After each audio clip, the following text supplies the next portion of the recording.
Temos um pregador diferente, né, do que vocês estão habituados. Nós temos procurado, né, pensar entre os irmãos e da igreja, a gente vai poder servir na área de ensino, enfim, e em outras atividades diversas. A gente tem falado sobre isso, né, regularmente, sobre a importância de nós servirmos, né, enquanto igreja. E nós convidamos o Diogo, né? Diogo chega aqui. Diogo já tem colaborado conosco no ensino, na escola bíblica dominical, e hoje ele estará ministrando a palavra. Gostaria de convidar os irmãos a orar pelo Diogo nesse momento. Vamos nos colocar de pé. O Diogo vai estar orando, vai estar edificando a igreja. Eu tenho certeza disso, que o Senhor vai estar usando a vida do Diogo para edificar a igreja. Então, para que Deus possa dar clareza, unção ao Diogo para poder comunicar a palavra. Deus Santo, nós pedimos, Deus, que o Senhor abençoe a vida do Diogo, que o Senhor conceda graça ao teu filho, unção para poder falar em teu nome. Deus, que aquilo, Deus, que o Diogo já previamente preparou, que o Senhor falou no coração do teu filho, que o Senhor possa usá-lo, Deus, de forma especial para a nossa instrução. Deus amado, em nome de Jesus, nós pedimos que o Senhor possa assim. Amém, Senhor. Som? Amém. Irmãos, podem sentar, por favor. Hoje nós vamos dar sequência na série que o pastor Cristiano iniciou na última semana a respeito das parábolas de Jesus. E hoje nós vamos tratar de uma parábola que alguns teólogos vão dizer que ela é a parábola das parábolas, uma vez que o próprio Cristo disse que se não houvesse entendimento dela, nenhuma das outras parábolas faria sentido, que é a parábola do semeador. O texto se encontra em Marcos, capítulo 4. Peço aos irmãos que abram, por favor.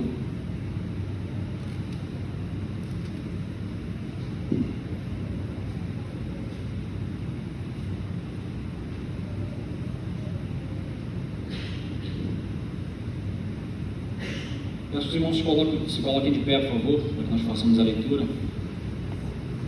Vamos ler até o versículo 20.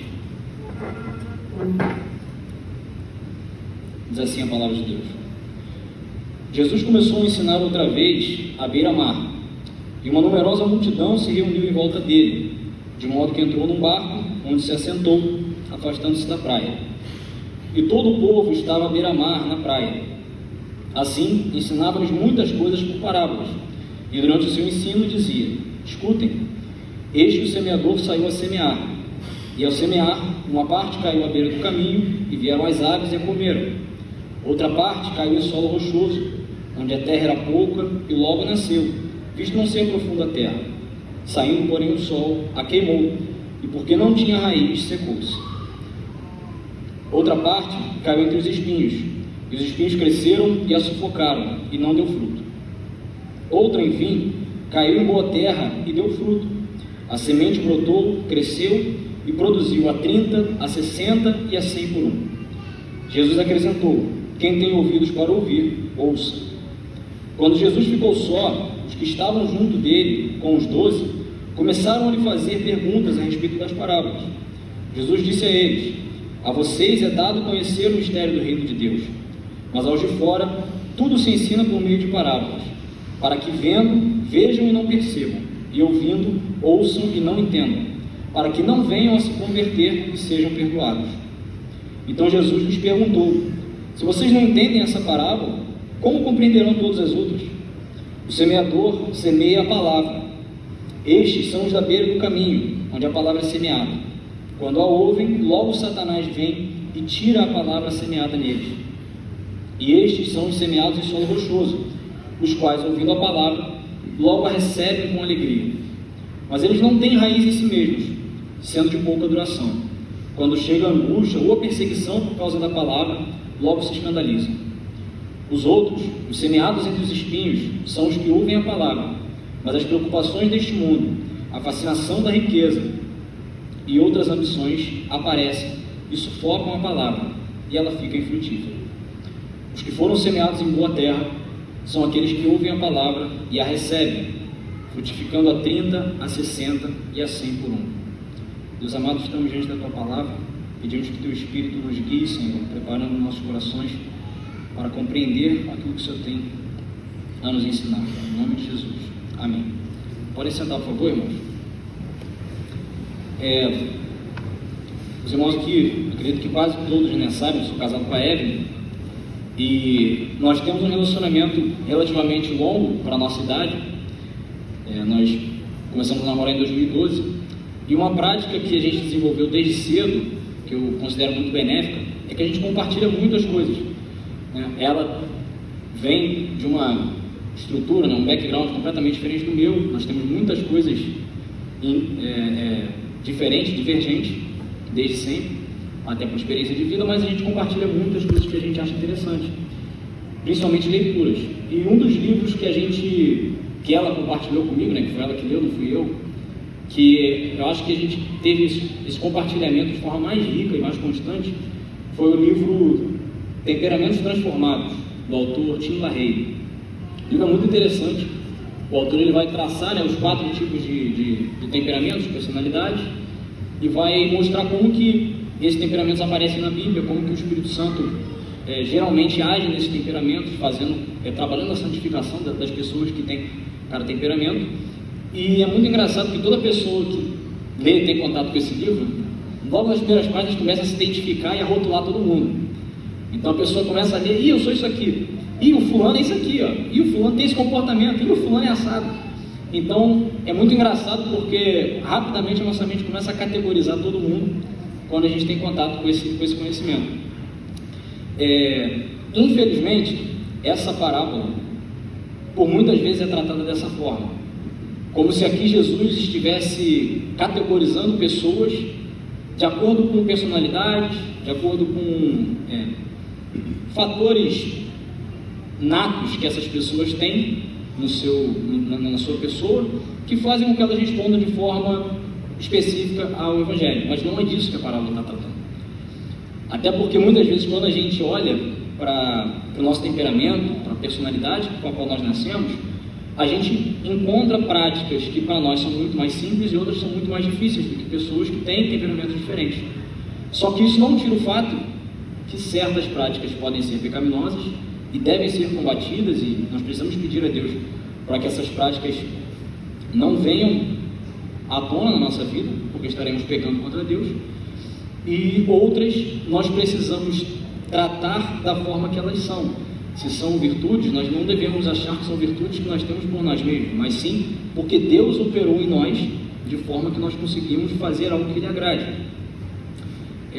Então, essa introdução é mais para os irmãos não caírem na tentação de se rotularem ou rotularem alguém que os irmãos conhecem como alguém que vai se enquadrar em um dos corações que Cristo vai tratar aqui.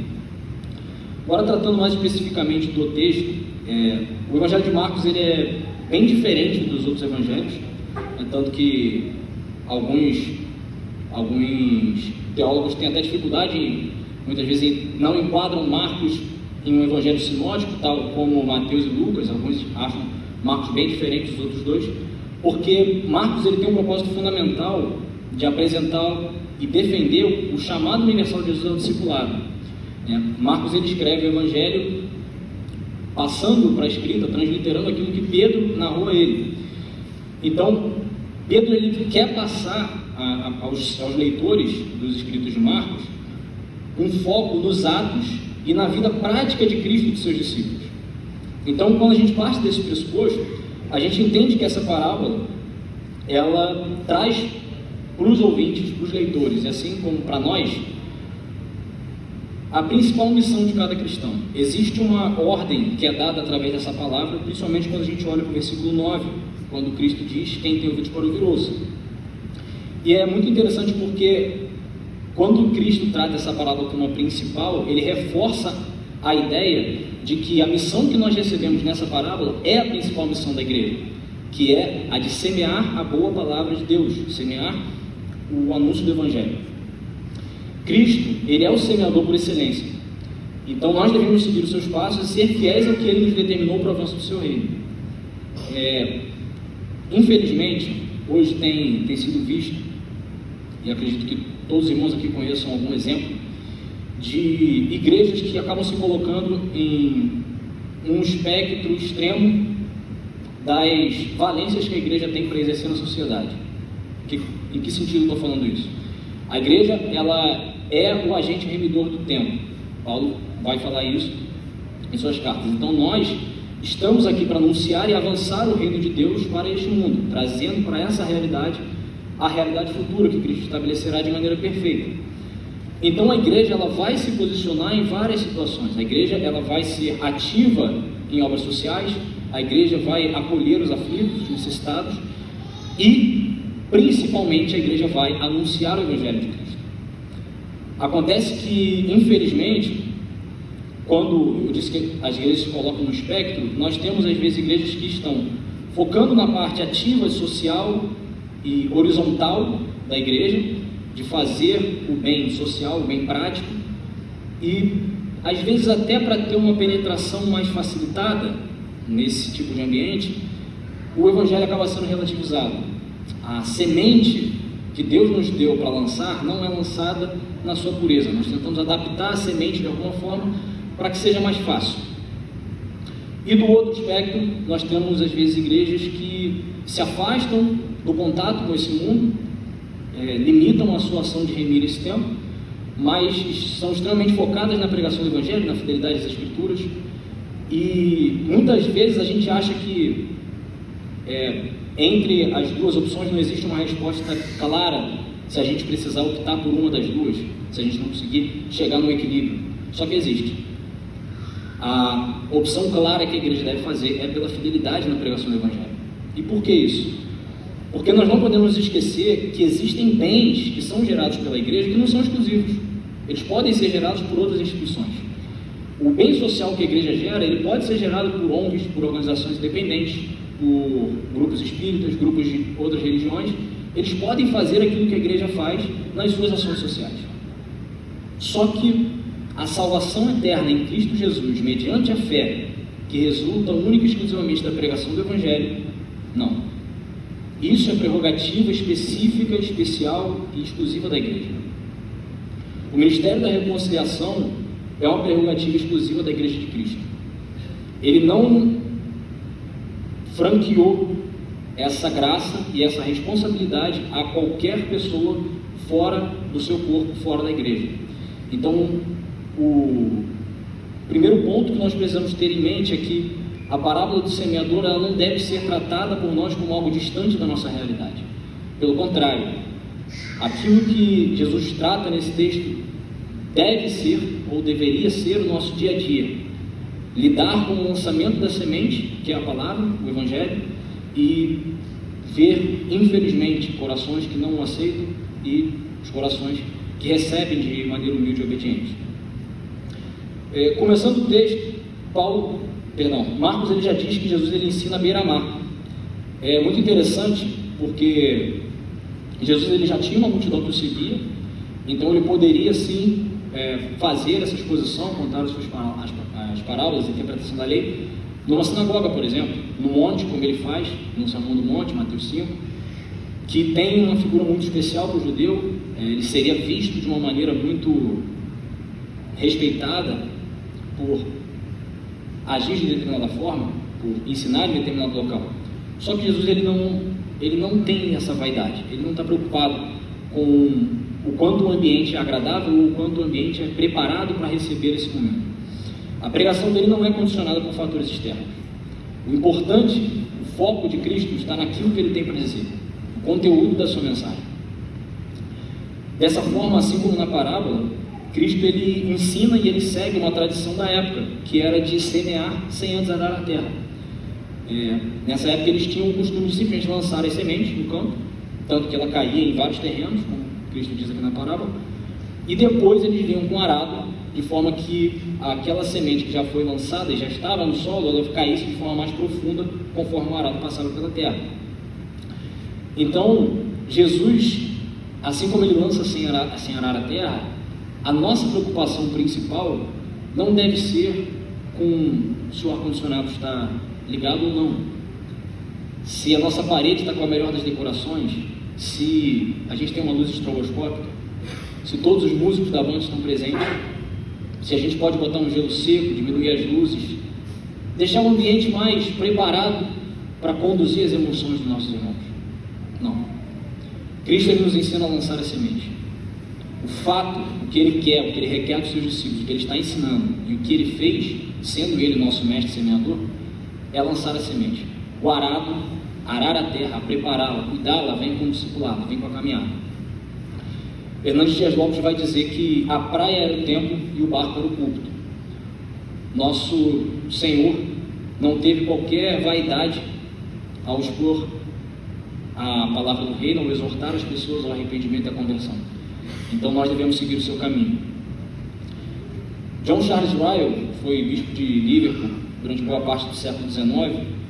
Ele diz que essa parábola não precisa de explicação, uma vez que o próprio Cristo, que é o máximo expositor e conhecedor da sua própria palavra, já explicou que o que cada pregador que pega essa palavra, essa porção da palavra para expor, deve fazer é trabalhar principalmente nas aplicações. E Cristo foca novamente no versículo 9 nisso, quando ele diz: quem tem ouvidos para ouvir, ouça. A pregação do Evangelho, ela sempre deve resultar em ações práticas, como resultado, como resposta à pregação e ao anúncio. Essas ações nem sempre vão se dar no mundo físico, muitas vezes vão ser lutas que nós vamos tratar com o nosso próprio coração, com a nossa mente, mas algo sempre deve ser feito. Sempre existe um resultado, uma medida que deve ser tomada por aqueles que a escutam. E o ouvir, que é ordenado aqui por Cristo, além de traçar um paralelo com as vezes em que Deus falou ao povo do Antigo Testamento, inclusive na mais notável de todas, que é no anúncio da lei: ouve, ó Israel, o Senhor teu Deus é o único Deus. Ele também traz responsabilidades aos seus ouvintes, responsabilidade de responderem de maneira humilde e obediente àquilo que está sendo anunciado. O imperativo ouça, ele tem aqui uma tradução muito peculiar, porque no português a gente não tem essa palavra, mas no grego ele tem um sufixo ao verbo ouvir. Então é como se ele estivesse dizendo: faça ouvir, obrigue-se a ouvir, como se tivesse uma ação que a pessoa toma para tornar a audição daquilo que está sendo dito como uma atitude obediente de fato. E nesse ponto, a parábola ela ainda expõe a coexistência de duas verdades que muitas vezes são difíceis da nossa mente conciliar, mas que são muito claras na Escritura, que são a soberania de Deus e a responsabilidade humana. Em que sentido? Cristo está anunciando, falando para pessoas a respeito dos corações delas, sendo que Ele mesmo conhece o coração de todos aqueles para quem Ele está falando. Ele sabe exatamente quem vai responder de determinada maneira. Tanto que Ele diz, posteriormente, que Ele não anuncia, não explica claramente os mistérios do reino para aqueles que são rebeldes, porque não quer que eles se convertam. Por quê? Pela dureza do seu próprio coração. Então Cristo ele conhece o coração, mas ainda assim ele dá uma ordem, ele nos dá uma responsabilidade de responder de maneira positiva. Então Deus ele é soberano em sua obra de salvação, a sua palavra sempre cumpre aquilo para o qual ela foi determinada por ele, e nessa mesma obra é requerida do homem uma resposta positiva à pregação do Evangelho, em conversão e arrependimento. Portanto, a ação sobrenatural de Deus não isenta o homem de responder de maneira positiva, pelo contrário, uma vez que há uma ação sobrenatural na pregação do Evangelho, por meio do Espírito Santo, o homem, ele tem a responsabilidade, uma vez transformado, uma vez regenerado pelo Espírito, de responder a essa palavra, se convertendo, se arrependendo dos seus pecados. Para nós, enquanto igreja, ressaltam-se as responsabilidades de respondermos sempre de maneira obediente e fiel, uma vez que estamos aqui e temos contato recorrente com a palavra de Deus sendo anunciada, bem como de semearmos a palavra de Cristo, tal qual o exemplo que ele nos deixa. Quando Jesus ele começa a explicar a parábola, a partir do versículo 10, como Marcos narra, falando com os discípulos e outros seguidores mais próximos, ele deixa bem claro que a seletividade que ele está tendo no anúncio do Evangelho, falando por meio de parábolas para que as pessoas não entendam, certas pessoas não entendam, é uma resposta à dureza do coração dos que o rejeitaram e perseguiram. Aqui, Jesus já tinha iniciado seu ministério. Então, olhando principalmente para a seita dos fariseus, dos escribas, aqueles que eram a elite religiosa da época, já havia uma rejeição com a pessoa de Cristo. Então, Jesus ele sabia que essas pessoas continuamente estavam nas reuniões onde Cristo iria falar, ensinar alguma coisa, exatamente para encontrarem um motivo para acusá-lo. E Jesus está dizendo o seguinte: uma vez que eles endureceram o seu coração, eu não irei revelá-los os mistérios do reino, porque eles já rejeitaram aquilo que tinha sido oferecido da parte de Deus. Isso fica muito claro quando Jesus ele cita, inclusive, no versículo 12, Isaías capítulo 6, verso 9 e 10, que é quando o profeta Isaías é comissionado por Deus a anunciar o arrependimento ao povo de Israel, e Deus mesmo diz a ele que aquele povo não ouviria. E diz: Isaías, você vai falar e eles não vão ouvir. Você vai pregar, e eu quero que você pregue exatamente para que eles não ouçam, e não ouvindo sejam condenáveis, para que seja exposto a dureza e a rebeldia do seu coração contra mim. Era isso que Isaías estava falando, e é isso que Cristo está trazendo para essa realidade. Podemos observar que a explicação da parábola não é feita diante da multidão, mas em particular aos discípulos e aos seguidores mais próximos. Até o versículo 9, que é quando Jesus ele está de fato à beira-mar, sentado no barco, se aproveitando de um anfiteatro natural que tem no território, que é no Lago de Genezaré, onde fica quase que um estádio com a areia em volta, e o lago centralizado, onde pode-se falar a uma multidão muito grande. Ele se priva em simplesmente apresentar a parábola, e a explicação só é dada àqueles que se achegam a ele para perguntar qual é a explicação. Então, aqueles que simplesmente foram indiferentes ao que foi dito e saíram porque não tiveram os benefícios que esperavam, não viram uma cura maravilhosa, não viram uma multiplicação de pães e peixes, não viram sinais extraordinários, eles ficaram sem entendimento da palavra. Os mistérios do reino de Deus permaneceram ocultos aos seus corações. Tal como Paulo nos diz em Romanos, capítulo 1, verso 24 a 28, o juízo de Deus ele se manifesta, talvez na sua forma mais terrível, antes do dia do juízo final, no fato de Deus entregar os rebeldes e obstinados ao seu próprio desejo. Então, aqueles que endurecem o seu coração e querem se afastar cada vez mais de Deus, Deus os entrega a esse desejo pecaminoso, e eles afastam-se cada vez mais, se tornando cada vez mais reprováveis nos seus próprios caminhos.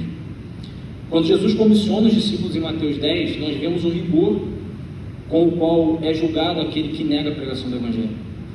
Quando Jesus diz para os seus discípulos que depois que fossem a uma cidade e eles não fossem recebidos de maneira digna e não dessem valor à sua mensagem, eles batessem o pó dos seus pés na saída, porque no último dia Sodoma e Gomorra receberiam mais misericórdia, ele estava dizendo para aqueles discípulos, era uma cultura da época, de que quando você batia o pó dos pés, você estava dizendo que no dia do Senhor, que é conhecido como um dia de juízo, o juízo que aquela cidade receberia seria algo tão terrível que você não queria sequer ter o pó daquela cidade nos seus pés para não sofrer efeitos colaterais daquela condenação. Então, se nós achamos que existem pecados espetaculares que são extremamente reprováveis diante de Deus, e realmente existem, o maior de todos eles é negar o Filho de Deus que foi enviado em carne e morreu na sua cruz para salvar a todos nós. Agora, caminhando para os solos infrutíferos, quando Cristo vai explicar o que acontece no nosso coração e no coração de todos aqueles que se afastam ou já viram afastados da verdade do Evangelho, ele começa falando, a respeito daqueles que ficam à beira do caminho, onde a palavra é semeada, e quando a ouvem, logo Satanás vem e tira a palavra semeada neles. Esse solo, ele é duro e insensível por ser constantemente pisoteado e batido. É um solo que ele é completamente insensível, inerte a qualquer tipo de anúncio, de mensagem, de estímulo da parte de Deus e da palavra. John Mackay vai dizer que, falando desse solo, o maior de todos os problemas é não reconhecer nenhum problema. O maior de todos os problemas do mundo é viver como se Deus não existisse. No Salmo 14, quando Davi vai falar a respeito do ímpio, ele diz exatamente isso. Vivem como se não houvesse Deus. Vivem como se a justiça de Deus não existisse, como se Deus não estivesse olhando para o mal que está sendo cometido, e simplesmente levam sua vida alheios à realidade de que um Deus justo julgará todo homem no fim de tudo. Via de regra, se trata de pessoas que vivem alheias às verdades das Escrituras, por terem a semente arrebatada de seus corações por Satanás.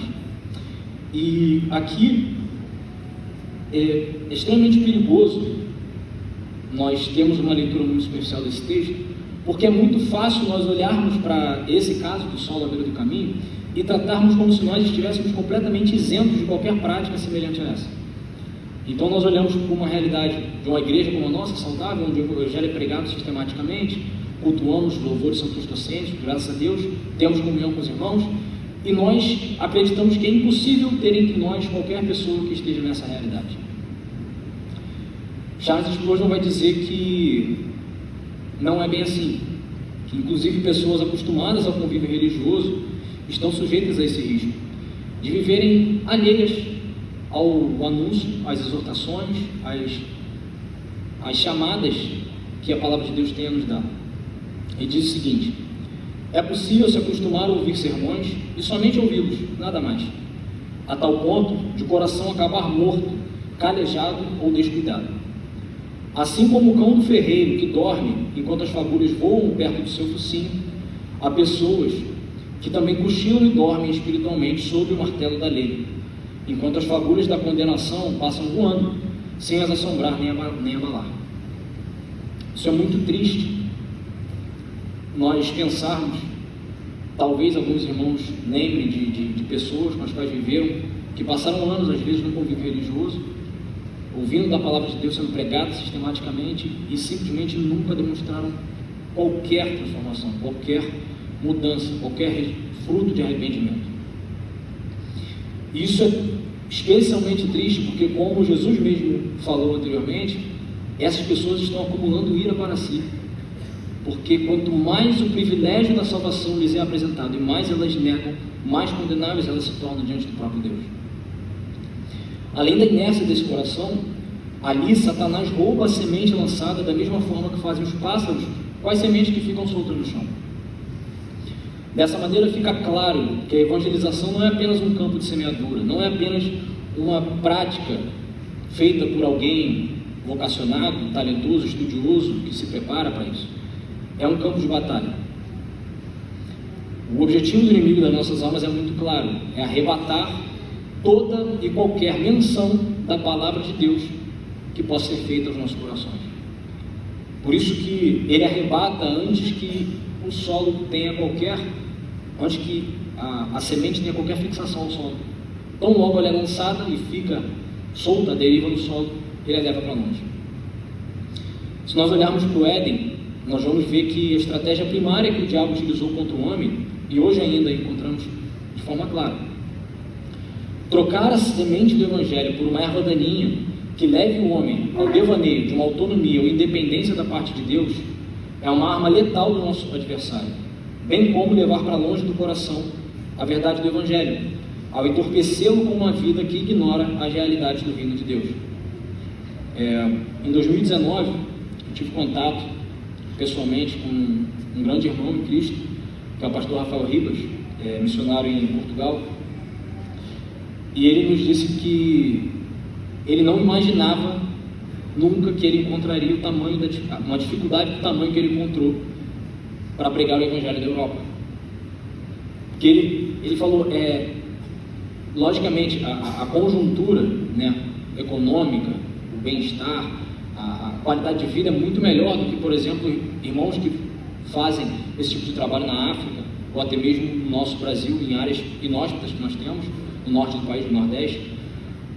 Mas a dureza do coração, muitas vezes, ela se encontra de uma outra maneira, porque ele disse pra gente que as pessoas simplesmente vivem como se Deus não fosse necessário. É simples.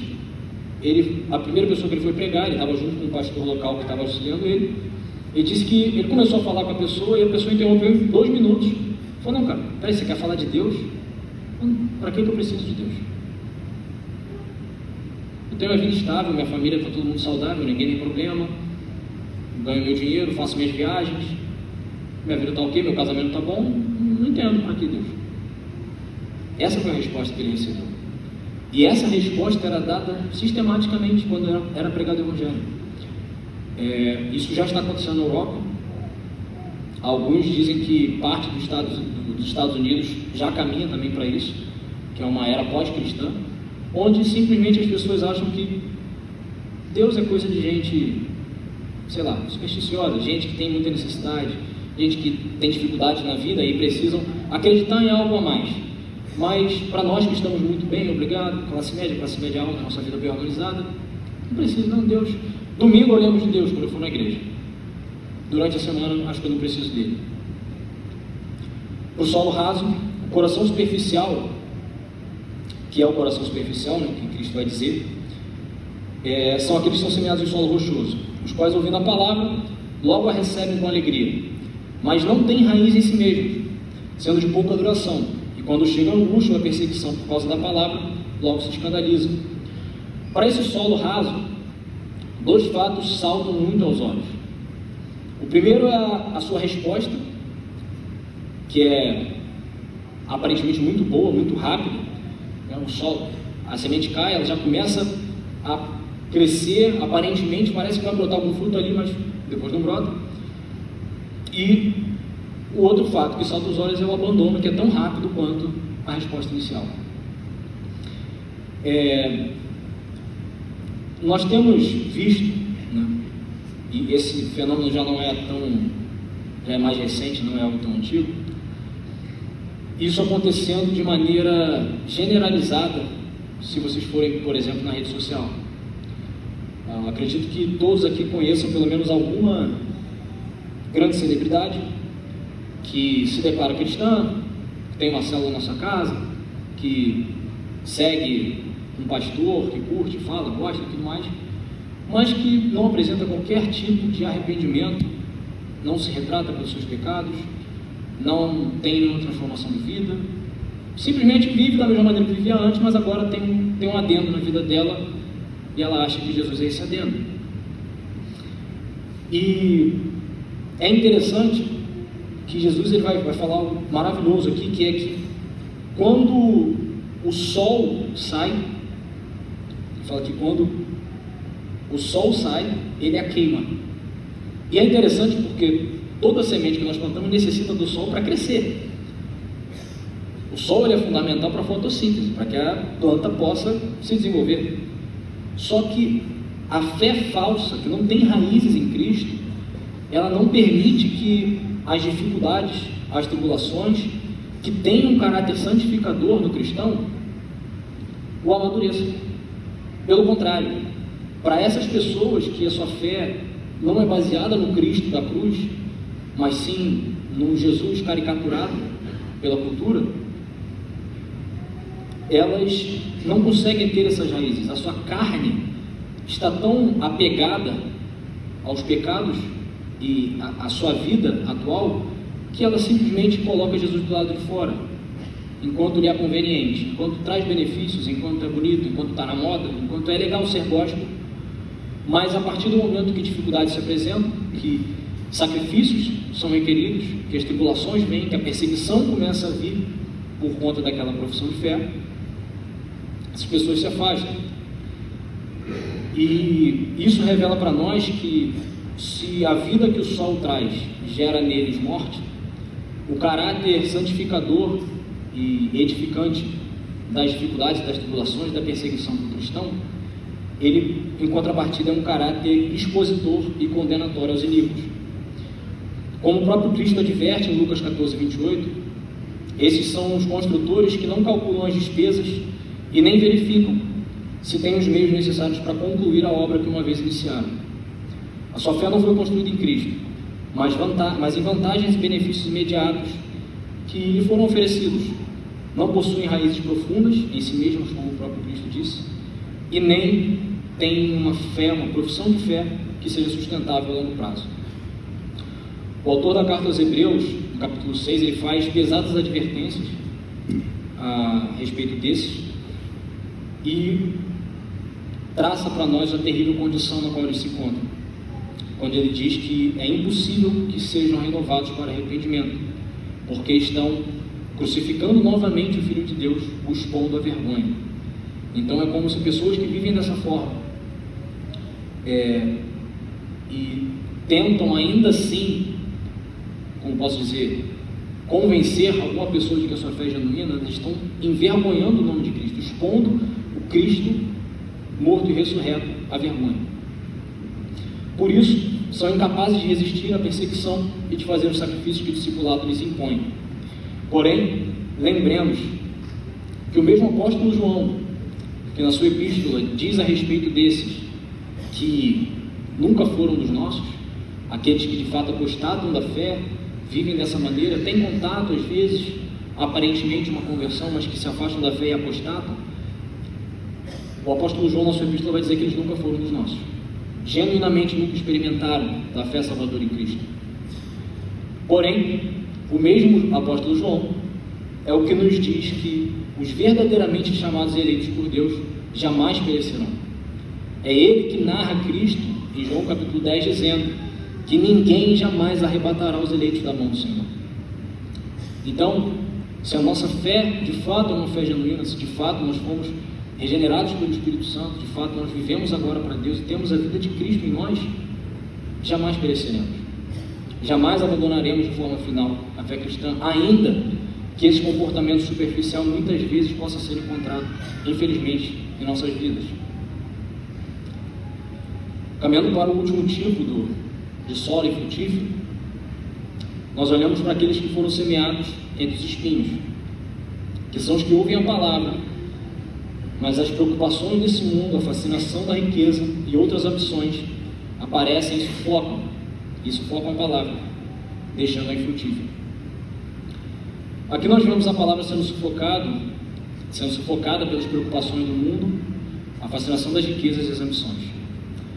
E via de regra, aqui eu falo mais por mim do que pelos irmãos, a gente tem uma facilidade de olhar para esse grupo que Cristo está nos mostrando de uma maneira bem farisaica.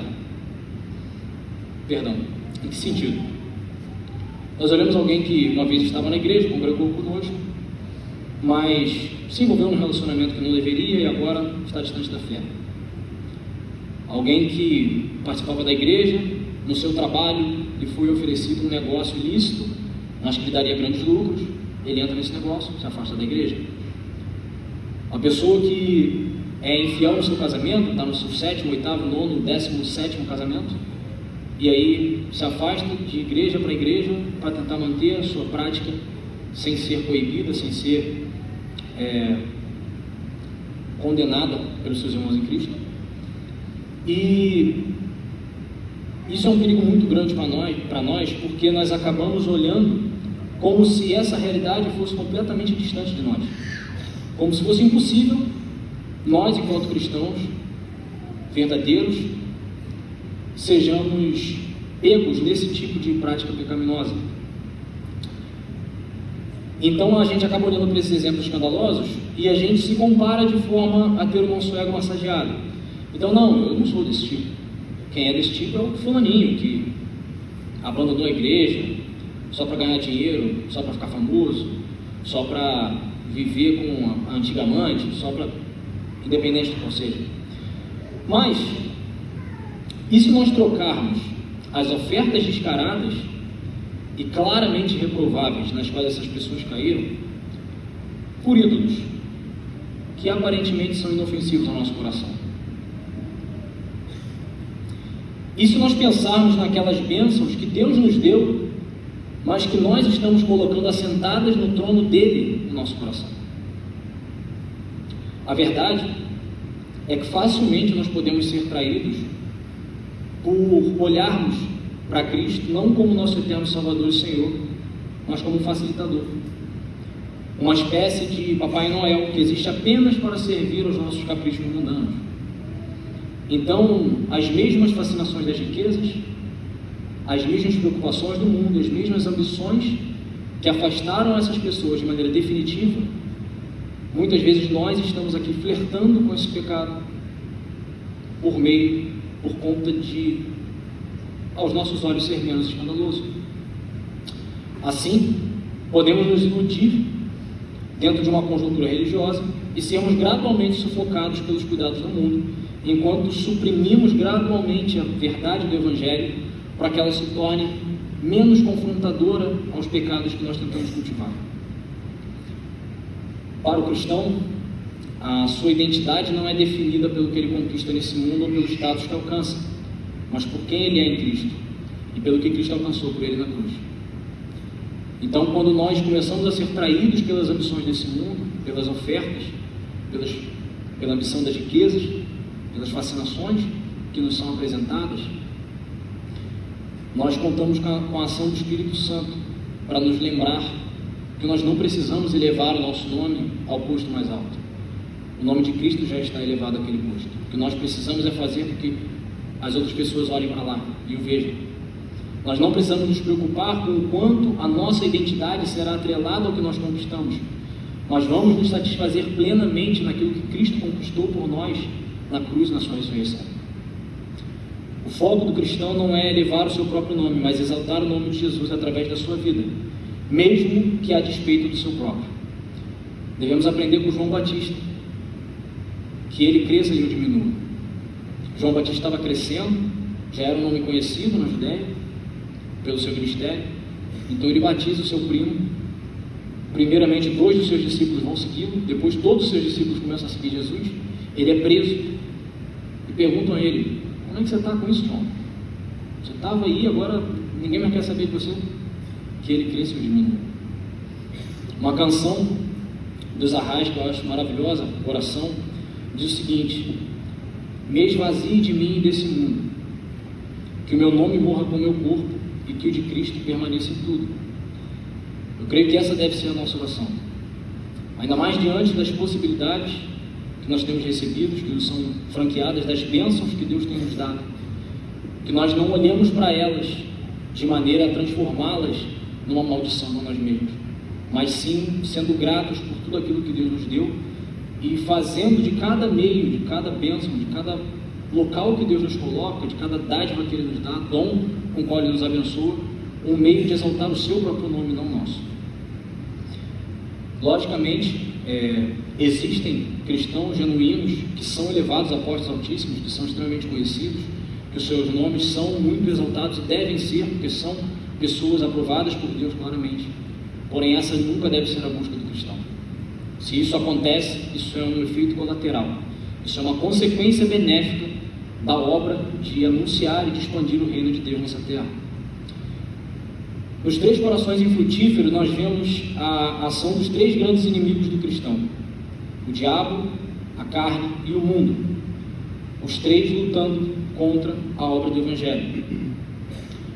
Por outro lado, ao pensarmos na nossa salvação, nós a vemos sendo operada do início ao fim pela Trindade. Somos eleitos pelo Pai, chamados e redimidos pelo Filho e transformados e sustentados pelo Espírito. Tudo por meio da fiel pregação do Evangelho de Cristo. Agora, caminhando, irmãos, para o coração do discípulo, os discípulos para os quais Cristo ensinou e dos quais agora nós somos parte. Nós olhamos para o solo fértil e Cristo diz que essa semente foi semeada em boa terra. E esses são os que ouvem a palavra e a recebem, frutificando a 30, a 60 e a 100 por 1. E quando a gente olha para esse solo, nós vemos um coração receptivo à palavra e imediatamente Cristo já trata dos frutos que são gerados ali. Portanto, é impossível que um cristão não apresente frutos. Ah, Diogo, mas e o ladrão da cruz? O fruto de arrependimento foi ele se arrepender dos seus pecados e confessar a fé em Cristo como Senhor e Salvador naquele mesmo momento. O fruto já estava ali. Esses são aqueles que, nas palavras do reverendo Hernandes Dias Lopes, nascem de novo, verdadeiramente se arrependem do pecado, depositam sua confiança em Cristo e vivem em santificação e honra. É muito interessante a diferença entre os níveis de rendimento, né, que Cristo trata, 30, 60 e 100 por 1. E isso muitas vezes pode nos tentar a ter uma visão cética a respeito da nossa própria salvação, quando olhamos para irmãos que foram agraciados por Deus com uma dose extraordinária de dons, de unção, da graça de Deus para exercício de um determinado ofício. Então nós podemos olhar para, por exemplo, os puritanos, podemos olhar para irmãos contemporâneos como John Piper e outros, e falar: poxa, eu nunca vou ser igual a esse homem, não é possível. Se eu só consigo ser crente, se ele for igual a ele, eu não sou crente. Ele vai para o céu, eu não vou. Eu particularmente pensei isso a vida inteira do meu avô. Olha, se o meu avô em algum momento perigar de ir para o céu, eu desisto, não vou nem tentar mais, porque não tem como. Só que o que Cristo está nos dizendo aqui deve ser interpretado de outra maneira. Por quê? Primeiro, todos frutificam. John Charles Ryle, novamente, ele diz no livro Santidade, os irmãos da escola bíblica estão cansados de me ouvir fazer essa citação, mas acho que eu vou fazer ainda para o resto da vida, é que toda planta semeada e enraizada em Cristo cresce. Talvez ela não vire uma árvore frondosa, talvez ela vai viver para sempre como uma plantinha na janela de alguém, daquele tamanho. Seu crescimento gradual é minúsculo, quase imperceptível, mas ele está vivo, está crescendo e vai frutificar. Talvez outro irmão vire uma árvore frondosa. Amém. Estamos todos enraizados no mesmo solo, estamos todos apontando para o mesmo solo. Só que, assim como é interessante a diferença dos níveis de rendimento, é interessante nós olharmos para o contexto onde os rendimentos normais da agricultura à época eram de 5 a 15 vezes, eram de 5 a 15 por 1. Um rendimento extraordinário era de 10 por 1. O que Cristo está dizendo aqui, deixando claro para os seus ouvintes, é: esse crescimento não é normal. Esse crescimento, ele não acontece pela eloquência do pregador, ele não acontece pelo conhecimento teológico de quem está ensinando, ele não acontece pelo ambiente hermeticamente preparado para emocionar e mover o coração das pessoas. Isso é sobrenatural. Isso é vida gerada pelo Espírito Santo. O menor dos crescimentos é 3 vezes maior do que o crescimento natural da época. É impossível haver genuína conversão sem a ação do Espírito Santo. Existe uma vida que é gerada pelo Espírito de Deus que irrompe as barreiras do coração para receber a mensagem e experimentar o verdadeiro conhecimento da pessoa de Jesus e da sua obra salvadora. O coração quebrantado e receptivo ao Evangelho não é uma condição natural ou uma questão de personalidades específicas, como nós falamos anteriormente. Toda conversão que acontece é o maior dos milagres que Deus pode operar nessa terra.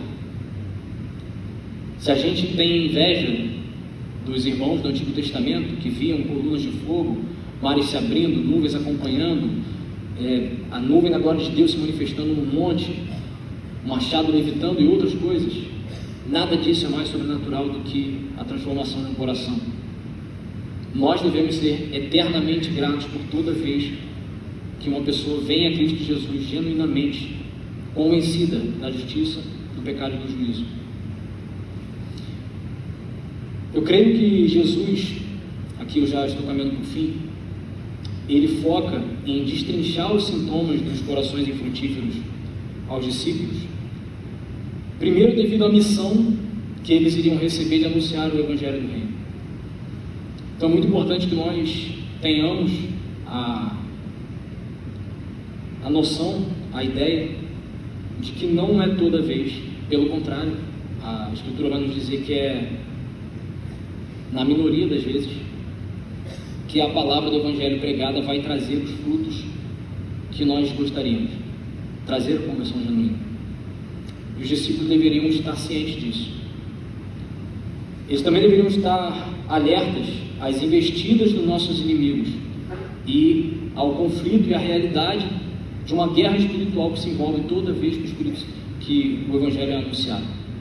O diabo, a carne e o mundo estão em constante e incansável campanha contra o avanço do Evangelho de Cristo.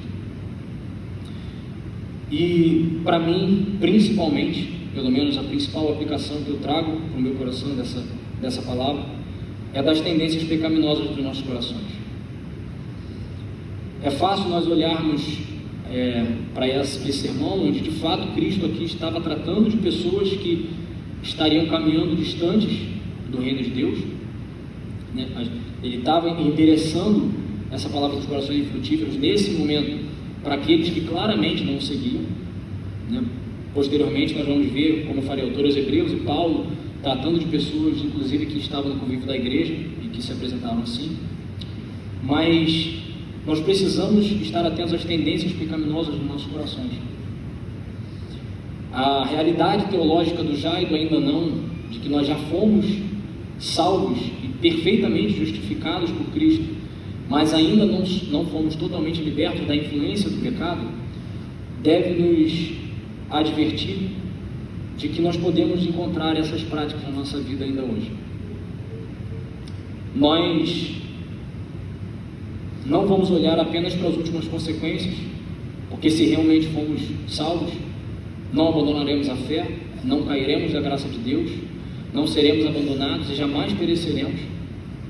Porém, precisamos examinar os nossos corações a cada vez que nós temos contato com a boa nova do reino de Deus, através do anúncio do Evangelho. Porque quantas vezes nós não somos expostos a uma pregação, a uma leitura, a um momento devocional, e aquilo simplesmente não faz nenhuma diferença para nós. Nosso coração simplesmente trata como se aquele momento não tivesse acontecido. Nós ouvimos o sermão, saímos pela porta, entramos nos nossos carros, voltamos para casa e nada. Nenhuma resposta, nenhuma mudança, nenhuma consequência daquilo que foi dito. Quantas vezes nós não agimos de maneira superficial, relativizando a palavra de Deus em prol dos nossos próprios benefícios, sendo confrontados a adotarmos posturas que glorificam a Deus e adotando a postura contrária porque naquele momento é mais fácil, agindo como aqueles superficiais, dando voz à nossa carne e não ao Espírito Santo de Deus. E quantas vezes nós não usamos Cristo como um meio para o nosso pecado? Quantas vezes não estamos tão fascinados com aquilo que o mundo tem a nos oferecer, que chegamos até mesmo a orar, pedindo a Deus que Ele nos conceda o ídolo com o qual nós desejamos traí-lo? Que o nosso coração se acautele dessas práticas, que nós peçamos, roguemos a Deus que o Espírito Santo esteja sondando o nosso coração para que nós não venhamos a pecar dessa forma contra Deus.